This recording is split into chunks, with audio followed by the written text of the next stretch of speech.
Now, though, investigators still working to determine what exactly sparked the Eaton fire. SoCal Edison says its own faulty equipment is likely to blame. KTLA's Annie Rose Ramos live in Altadena with the latest details. Annie Rose, good morning. Frank, Jess, good morning to you both. Yeah, the official investigation into the cause of the Eaton fire is still ongoing. That is being conducted by CAL FIRE. But we sat down with the CEO of Edison International, that's the parent company of SoCal Edison, in order to better learn exactly why their company is now saying that their equipment is likely to blame for the deadly blaze. Seeking clarity about the cause of the Eaton fire from the president and CEO of Edison International. We take this really seriously because we have an obligation to make sure we're, reporting the facts as we know them. We still don't understand what the mechanism would have been that could have led to a spark. I want to go through a little bit more about what your company has stated in regards to the fire up until now. Back in January, your company said it did not believe your equipment started this fire. Then in April, you said it was, quote, certainly possible Edison equipment caused the Eaton fire.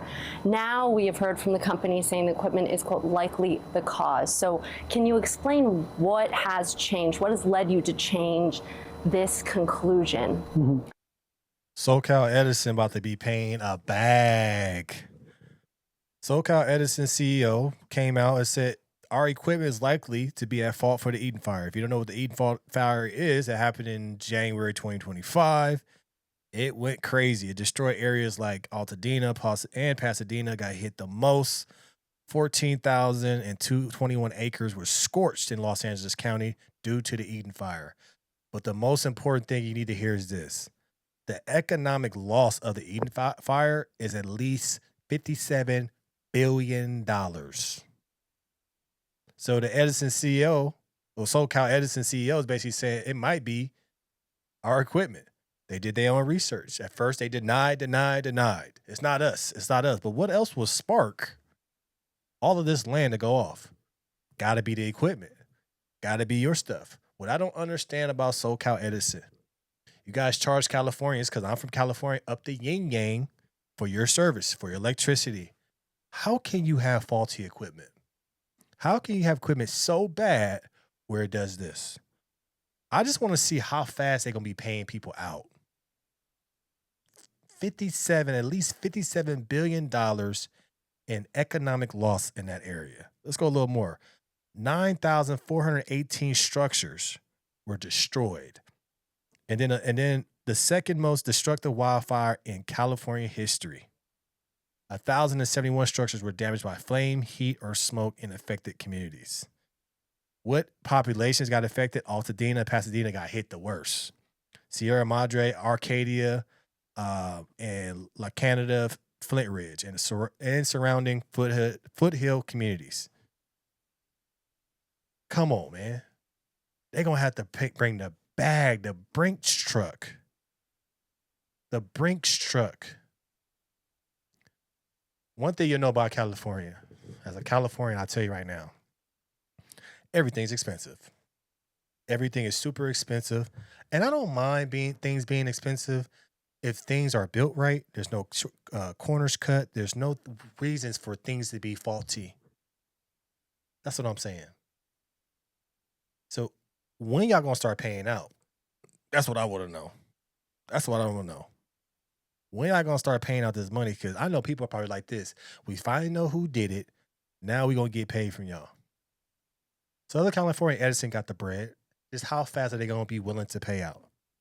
This is actually better than the people that's going through the Palisades fire because they don't have really nobody to blame. I believe they said somebody started it, which really sounds like a land grab. But this right here, at least they have somebody they can point to and say, give me the bread.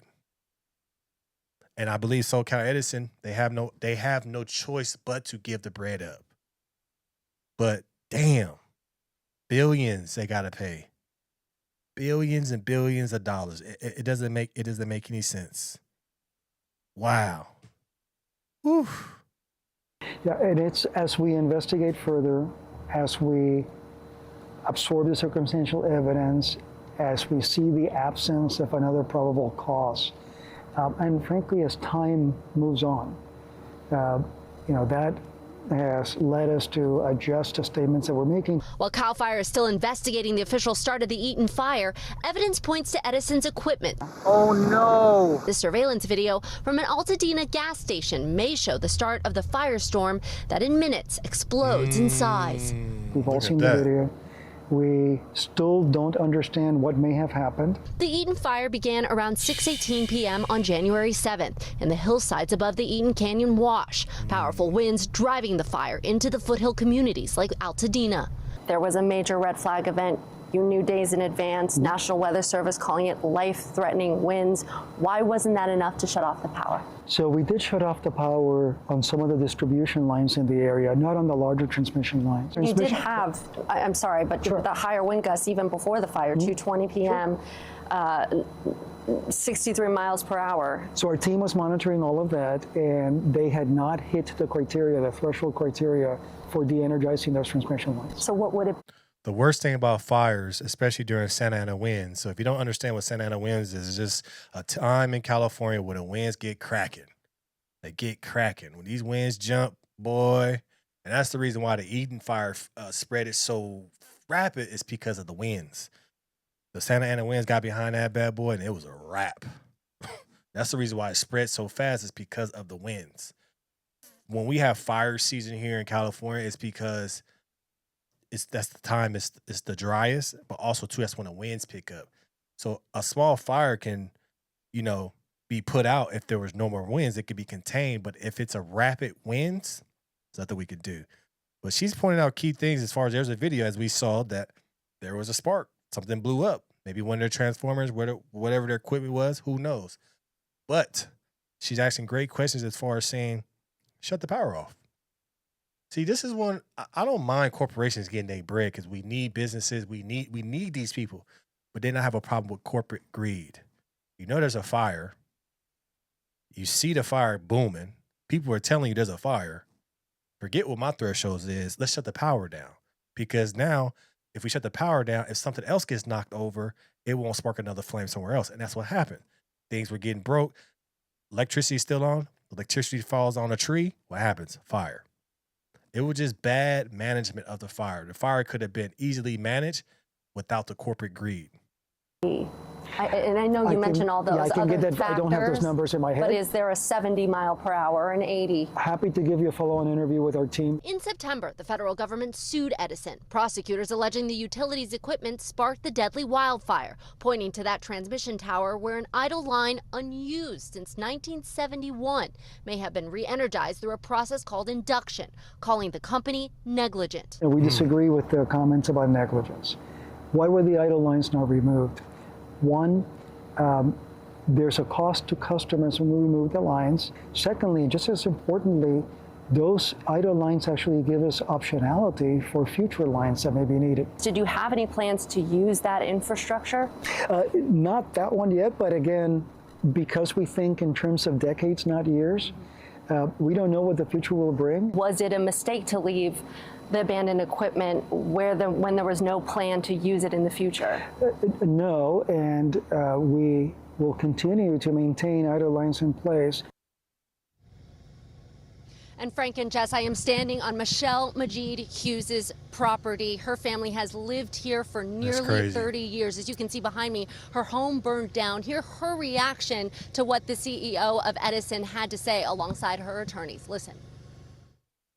It's really still hard being up here. It's very difficult coming up here, and I'm sure that I speak on behalf of all the community, whether they lost their home or not. That whole experience was traumatic. I think that SCE needs to stop. They need to step up to the plate and take responsibility. Yeah, they're going to have to come with the bag. They're going to have to come with the bag. And like I said, if you compare this to the Palisade fire that happened, this is different. The reason why is because they don't know what caused it really. They think it's somebody just did it out of nowhere. With the Eaton fire, Southern California Edison. So now everybody going to do like her, get these lawyers, and these lawyers are going to be like sharks. Everybody in that neighborhood going to have a lawyer. And Southern California Edison, no, they're going to have to come up off of a big bag. They're going to have to come up with a big amount of money to do this and pay all these people. So I'm curious to see how much money they're going to have to come out. But they got it. But now the Eaton fire knows we could blame them, and we know now where our money's going to come from. So let me know your thoughts about this in the comments below. Make sure you like, share, subscribe to the channel. If you're living in California, make sure you know your fire zones for your house. Please understand what Santa Ana winds are as well, because that's how these fires get cracking. Thanks for the support from everybody. Keep your notifications tab on, hit that bell, and just continue to keep rocking with me. I appreciate the love and the support in the comments, and we're going to keep it going. But as always, that daily show coming soon. Appreciate y'all.